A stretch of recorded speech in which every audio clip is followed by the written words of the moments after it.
I solemnly swear, I promise, after the end of the political briefing, showing a medley of Russian-speaking paranoid donkeys will be very interesting and funny. I promise, 2 days, yes, 2 days. The rumors about awarding the Nobel Prize still haven't died down. Not even the prize, just the medal, and not the prize to Trump. How dare he accept it, say the haters of the American president. Iran, which we will also talk about but later, is broadcasting on the state television channel evidence that they were the ones planning the assassination attempt on Trump at the golf course in Florida, and that next time, as they said, they will finish what they started. Boris Akunin burst out, not even with an article, but with a cry from the heart, and proved that he has a cry. Dmitry Bykov, hiding from his fans, undressed in the women's bathhouse and mingled with the female visitors. Shandrovich soiled himself in his sleep while trying to badmouth President Trump. Putin is lying low. They drink champagne there every day because Trump is doing so much for Putin that all Putin needs is just a cup of coffee and some champagne. It's true. Putin is just sitting there now. Like a gambler on a winning streak, he sits back and waits for things to work out. He does nothing. Trump handles it all. The Swede made a stink. There. But actually, everyone has long since gotten used to this. Well, Trump, he's a poodle. He's definitely an agent. Wait, Trump is an agent of who? Well, of course. Whom? Whom the Kremlin? Trump is not just a friend, but an agent of the Kremlin. Well, of course. Absolutely well. He was being developed, let me tell you, since his trip to Moscow. The ones spreading negativity are Zernov, Kasparov, and many others said something too, but no one has paid attention to them for a long time now. Oh, how embarrassed we became. Right now, it's very trendy in leftist circles to tell each other how embarrassed they are for America because America's President Trump accepted from Nobel laureate Maria A. Machado her Nobel Peace Prize medal.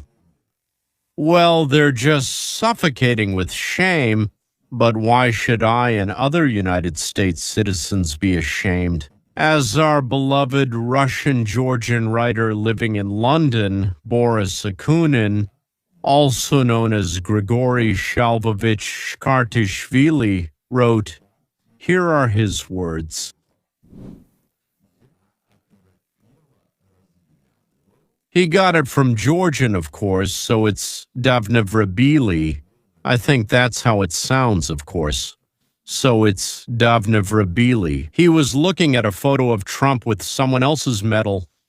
Could you ever imagine that? Has Trump ever held someone else's medal before? It's a nightmare. As B. Akunin told us, what was he thinking about?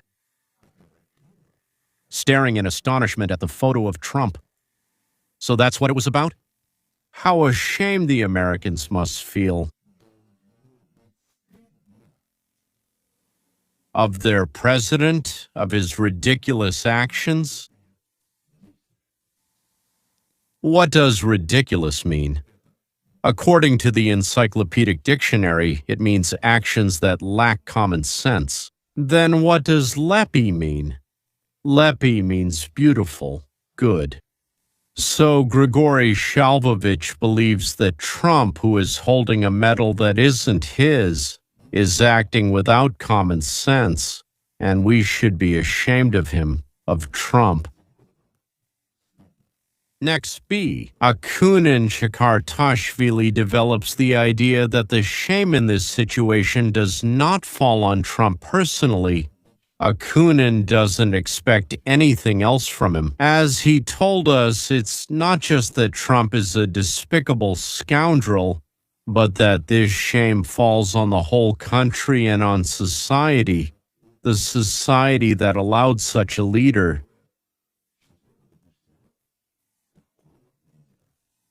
So it's about us, our own backyard, and the stone has been thrown into it. We not only allowed it. Personally, yes, I was and still am delighted. To no one.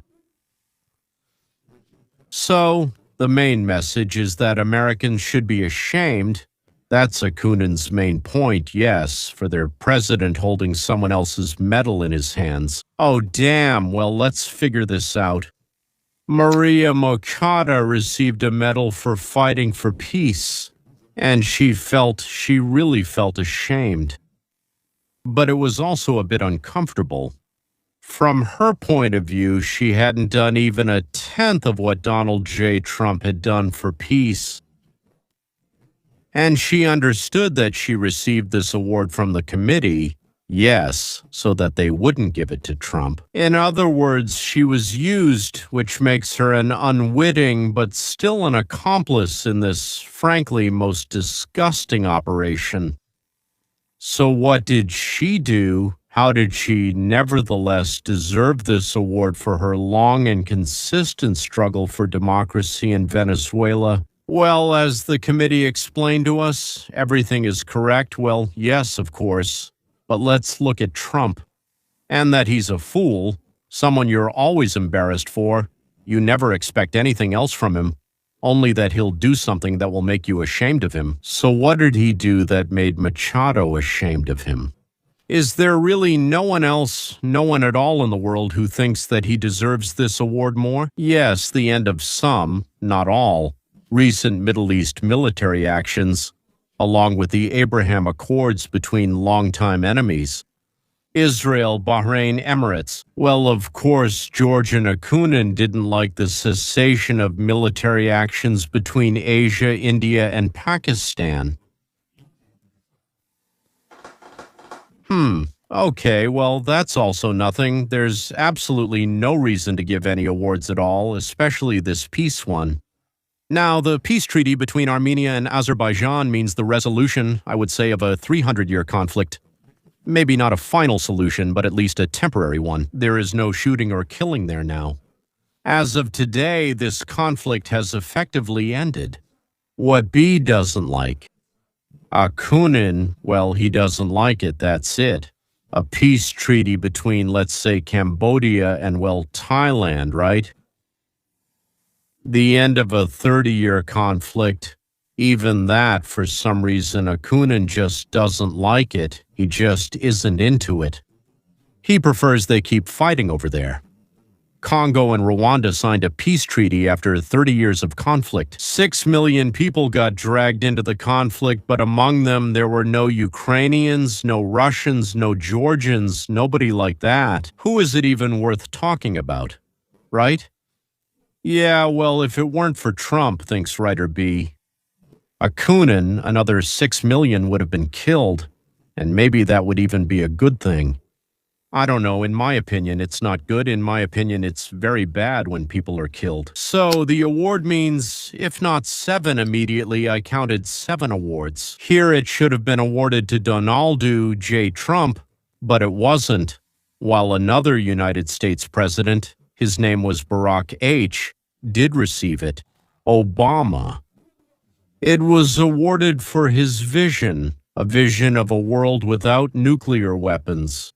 My 5-year-old grandson was telling me something and said the same thing. Approximately. So Akunin liked it. There's nothing to be ashamed of. I mean, they don't award it for actual deeds, but for stirring the air, something like that. He told him. And just like that, the Nobel Prize, before he even managed to do anything at all. But probably for his skin color, he got that very Nobel Prize right after receiving the Nobel. Zamir Obama escalated military actions in Afghanistan, then started bombing Pakistan, then in 2011 struck Libya, changing the regime there from socialist to Islamo-fascist. Then the Nobel Peace Prize laureate Obama struck Iraq, then Syria. Of course, another Nobel went to the leader of the Palestine Liberation Organization, that is, a terrorist group. The leader was known for his personal atrocities against both Jews and rival leaders of Arab groups. Arafat personally organized terrorist attacks and hijackings, skills he learned at Lumumba University and Vistral courses near Moscow, and even before he was awarded the Peace Prize, he received the nickname the father of modern terrorism. Akunin believes that these people are not ashamed to give out peace prizes. Maria Machado could not and cannot award Trump the Nobel Prize, but she has every right to say that Trump deserves it, this Peace Prize, much more than anyone else, including herself. Live from the morning program, now the short news. The leader of the Venezuelan opposition, Maria Corina Machado, presented Donald Trump with a Nobel Peace Prize medal. She told journalists about this after meeting with Trump at the White House. I presented the President of the United States with the Nobel Peace Prize medal and told him the following: listen. 200 years ago, General Lafayette gave Simón Bolívar a medal with the image of George Washington. General Lafayette gave it as a symbol of brotherhood between the United States, the people of the United States, and the people of Venezuela in their struggle for freedom against tyranny. 200 years later, the people of Bolivar present Washington's successor with the Nobel Peace Prize medal, recognizing his unique dedication to our freedom. From Maria's point of view, Trump deserved the prize much more than she did, especially since Trump continues to help Venezuela get rid of tyranny, and if she wants to, she has the right to give it to him. Why did they give her the medal? It's her medal, yes, it's her medal. She can do whatever she wants with it. Trump shouldn't be ashamed of this, Maria said, a historically symbolic gesture. Gratitude to the leader of the United States, who, in her opinion, plays a key role in the liberation of her country and homeland. Thank you, said Trump. Why should he, I, or other United States citizens be ashamed? Maybe we should be ashamed of Akunin, Bykov, and Shenderovich who joined them. Trump said Maria Machado gave me her Nobel Peace Prize for the work I did. That's right, absolutely right. I agree with him 100%. He said she gave me her Nobel Prize. Then he said, I consider it a great honor that Maria recognized me as someone who stopped several wars and is helping Venezuelans in their fight for freedom. Trump answered the journalist's question, yes, of course, I have long deserved the Nobel Peace Prize. It's all true. And Maria just confirmed my role as a peacemaker. The Nobel Committee, Trump said, is unfair. But the one who received this prize herself brought and gave me this medal, and he showed the medal to the journalists once again. By the way, as I already said, Trump has long deserved several Nobel Prizes, not just one, but several. Ladies and gentlemen, why me exactly? Well, you should be ashamed. It's the Nobel Committee that should burst with shame. But how could they? They're ideological fighters for socialism, for equality, but the truth is they want to equalize others, not themselves. They think they're not the people, but servants of the people, and that they'll live behind high fences and by different rules, laws, and so on. A vile bunch, that committee. Liars, sycophants, and cowards. Meanwhile, close friends of the globalists and Iran's Islamists have shown how they planned the assassination attempt on Trump. In Florida, on a golf course, and they said they would do it again, but this time. And not to miss. This time not to miss. This time we won't miss. But this is some kind of garbage that we paid attention to because it came from Iranian state media and the Iranian regime. It was a detailed description of how they planned to kill President Trump by shooting him with a sniper robot from the bushes on his golf course. The president was assassinated while playing golf after having a stroke. Here they are. Especially important, which is why we discussed it. The point is that Iran is the country that Trump, according to his own comments to various reporters, fears the most when it comes to assassination attempts. This is a country that often threatens President Trump with assassination. And after this video was released, Trump was almost shot from the bushes while he was playing golf. And I don't believe in coincidences, so obviously this was something that probably hit a nerve a little deeper. Obviously, the person who tried to shoot President Trump from the bushes on the golf course had ties to Iran. He had connections with terrorist organizations. And so the fact that President Trump died in this video is something we paid close attention to. Interesting. This video aired on Iranian television before the assassination attempt on Trump, and it wasn't the first time. Then they showed it again and recently announced that they would definitely repeat it. It became a reality when the FBI foiled an Iran-linked assassination plot that was allegedly targeting Donald Trump. Federal law enforcement charged a Pakistani citizen who plotted to kill Trump with Iranian assistance. Iran paid him to assassinate President Trump. There were assassination attempts and plots that forced President Trump's motorcade to make sudden turns, as he was pursued by drones and Iran was willing to pay hundreds of thousands to assassinate him. Why are we talking about this right now? Well, first of all, because, well, obviously you can read that the Department of Justice has filed charges related to a contract killing against an Iranian agent and 2 local accomplices. Let me explain. Iran does not stop trying to kill Trump. They are constantly looking for ways to eliminate the President of the United States. 2 more were just found. So all of this is happening again because Iran decided to go a bit further and start openly threatening with assassinations. And again, propaganda against President Trump. The Secret Service is aware after Iranian state television showed a threat to Trump with a photo of an attempted assassination on the butler.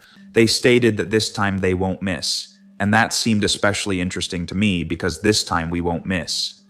Number 3. Iranian television threatens Trump, but they are taking responsibility for the last assassination attempt, stating that this time they won't miss. At the Pennsylvania rally, Trump turned his head just before a bullet, narrowly avoiding a fatal shot. Despite security, he stood with fists raised, shouting Boris repeatedly. Iranian state television aired a vile threat against President Trump. The video showed a poster held by a demonstrator at a pro-Iranian rally, featuring the now iconic photo of Trump standing on stage with a bloodied ear. The caption under the photo read, "This time the bullet won't miss." According to the correspondent who posted the screenshot, the Secret Service confirmed that they are aware of this photo. But this means that Iranian intelligence and the United States Secret Service were working together in 2016, moving toward the same goal of removing Trump. And Akunin wonders, is this something to be ashamed of or not? N-E. E. I don't think it's shameful. Well, they tried to do it no matter what. This time the bullet won't miss. This time the bullet won't miss. Iran is making threats to kill Trump. This time the bullet will definitely hit its target. Again, are they admitting their involvement in the previous assassination attempt? I mean, I don't know. This time, yeah, for example, I don't know. Has anyone ever answered any questions about Matthew Thomas Crooks? Has anyone said anything? Has anyone ever answered questions about how this guy got any training or funding? How was this guy able to stay unnoticed, learn to make bombs, engage in this abnormal behavior, and have all his tracks covered up by the feds? I raised questions, I asked the FBI about this, and I believe there's something there. Pause. I think Matthew Thomas Crooks has a foreign connection. Pause. And the reason I believe this is because my sources in the FBI and inside the government told me that Trump personally decided to close or make extremely secret what actually happened that day. This makes me think that there may have been foreign interference, and that Trump doesn't want to start a war, which is exactly what would have happened. If he found out that Iran financed Matthew Thomas Crooks to shoot Trump, yes, he would have had to start a war immediately. That's news to me. Trump classified all the information about what happened, well, in Watler, Arizona that day. Why? Well, it's definitely not because he wants nothing, God forbid, to happen to the organizers of the assassination attempt. Yes, there is something that made him order everyone to keep silent. And really, it feels like if this is made public, America would simply have to go to war. So you don't like signing this if it's Iran and their puppets who threaten to take revenge on you and your team by killing you or eliminating Soleimani. They didn't. And that would have been a terrible thing for them to do, not because of me. If they did that, they would have been destroyed. It would have been the end. I instructed that if they did that, they would be completely wiped out. This is Donald Trump trying to tell the Iranians that if they kill him, it will only get worse for them. That's true. In general, it has never really stopped killers. We're bringing in ships from all over the place. We're moving people off military bases. We're pulling in ships from everywhere. We're moving people off military bases. I don't think there's any secret or any deception in what's happening right now. To be completely honest, I mean, in my opinion, what's really happening here is that the president and his military team are trying to make sure that if and when they strike, they do it absolutely right. And what am I talking about here? Well, when you're planning a strike on multiple targets, you have to consider what the enemy will do in response. So one of the things they will probably do, because they've done it before, is attack American bases. So we have to make sure that these bases are protected and can withstand this attack. Secondly, they will most likely attack Israel. That's a fact, and it's probably part of the conversation that Prime Minister Netanyahu and President Trump had. I suppose that in that conversation, we considered this reality and probably made sure that our list of targets was somewhat expanded, to make sure that the offensive potential of the Iranians is not only aimed at destroying our bases and harming our people at United States bases, but also at inflicting losses on the Israeli population and military targets. In other words, we would expand operations to destroy ballistic missiles in addition to targeting the Iranian leadership, command, and control, as well as those ruthlessly killing the Iranian people in the streets. So I think the attempt here is to try to do this properly in terms of execution. The second thing is that it mentions statements by the Iranians that they will not kill people. Forget about that statement because all the evidence says otherwise. After the 12-day war, they imprisoned 22,000 people who were conditionally called sympathizers or informants for Israel. Mossad would love to have 22,000 informants. Believe me, they tried to intimidate the population so they wouldn't protest, and what did they do? They killed 1,500 of them, and how do we know this? Because they hang them from a huge crane and want the general public to see it. In reality, it's strangulation because they don't break the neck. This is a cruel, barbaric regime, and the people they've imprisoned now number around 20,000. They will get to the point of hanging thousands of them, regardless of the statements made to American diplomats, because that's who they are, and that's what we're dealing with here when we deal with these people. General Keane, an informal advisor to Trump, says, "No options. We are forming a fist, and we will strike." And the attack wasn't canceled. It was postponed, taking reality into account. And it will be carried out. It will be done when we are ready. Well, I don't know. Maybe the army has come to the conclusion that if an air raid or attack can't overthrow the regime, it signals the start of a prolonged war. I don't know. I'm not sitting there with them in the bunker at the meetings, so to speak. I'm not used to all this tediousness anymore. The pompous pseudo-intellectualism of all these former Soviets, now Jacobins from Russia and Ukraine. Hearing them makes me go crazy. Honestly, they're movies too and so on, but I just can't watch them anymore. They're full of mysterious meaninglessness. For what? I love Federal Security Service officers. I love them for their honesty, for the truth. They openly lie, and they really love money a lot. They really do. And in fact, this is the process we're observing when Donald Trump acts as a subservient, devoted ally of Putin. Even people who were once decent are now on Vovka Barkovka's payroll and sing his Putin song called Burlaki.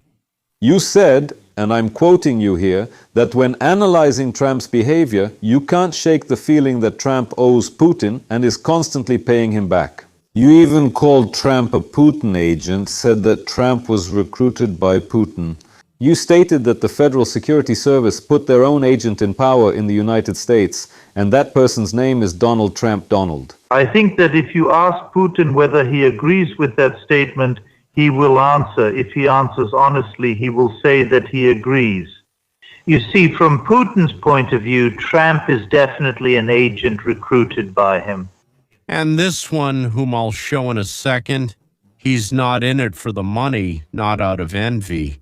He's so talented and yet in complete crap, just like us. Well, I mean, so they are, yes, not talented like, for example, Trump is terribly untalented, but a billionaire. It's just not fair. It's unjust. He's in white and fluffy, drinking expensive cognac, and very expensive women are drawn to him, like moths to a flame, as they say. That's why Dima constantly has indigestion from envy. Watch his face. It shows exactly what people usually sit on the porch with. Putin has some levers of influence over Trump that we don't know about yet. As soon as these levers come to light, American foreign and domestic policy will experience a serious shock. It's interesting how nothing is forgotten on the internet now. Even after efforts to clean things up, they still resurface occasionally, especially recent things. And it's the complete opposite of what today's grant collectors, those loyal servants of the people, who in turn are loyal servants of the United States Democratic Party and have completely sold out to the globalist cabal, are passionately saying. They're lying low in Davos right now, hoping to wait things out, and there's a chance they might succeed. And if they do, that's when they'll get their revenge and make up for lost time in the world. It turned out there were a lot of scoundrels. We thought he seemed like a normal person, talking about the soul, pondering the fate of the world, smoking hand-rolled cigarettes in the kitchen, brewing tea, and knowing Babeli and Babel. He quotes Voltaire.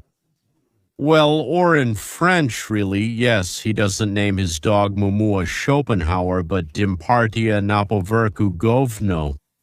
It's terribly offensive. You could say that the frail boat of hope crashes against everyday life, and everyday life is like, serve, and you'll have money. Refuse, and you won't have any money. Did you know Donald Trump was recruited by the Soviet Union's Committee for State Security during Soviet times? What won't you do for money? What won't you do to smear the only person who could have saved Ukraine from destruction, saved millions of Ukrainians from death, from fleeing to foreign countries? But the masters demanded to make Ukrainians believe that this only savior of theirs is their worst enemy. And the incorruptible Emelchenko, Shvets, Gordon, Ilarion, Zernov, and others, whether Federal Security Service officers or on the hook or just for money, started betraying their homeland. Well, except maybe Ilarionov, yes, probably, and maybe Zernov, I don't even know. Honestly, homeland or not, it doesn't matter. They started going after Ukraine, those very cokeholes, started going after the cokeholes, so that the homeland would rot and the cokeholes along with it. Well, first they sent their own children abroad with the silver coins they got. Here's what's interesting, ladies and gentlemen. There's so much going on in the world, so much interesting stuff, so we'll meet again very soon. Goodbye.